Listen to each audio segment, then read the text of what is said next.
На склонах кавказских волшебною сказкой раскинулась гордо страна ингушей.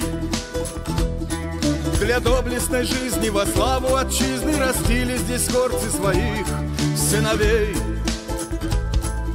Годы слагались в столетия, и были они нелегки. Только цветет Ингушетия, трудностям всем вопреки.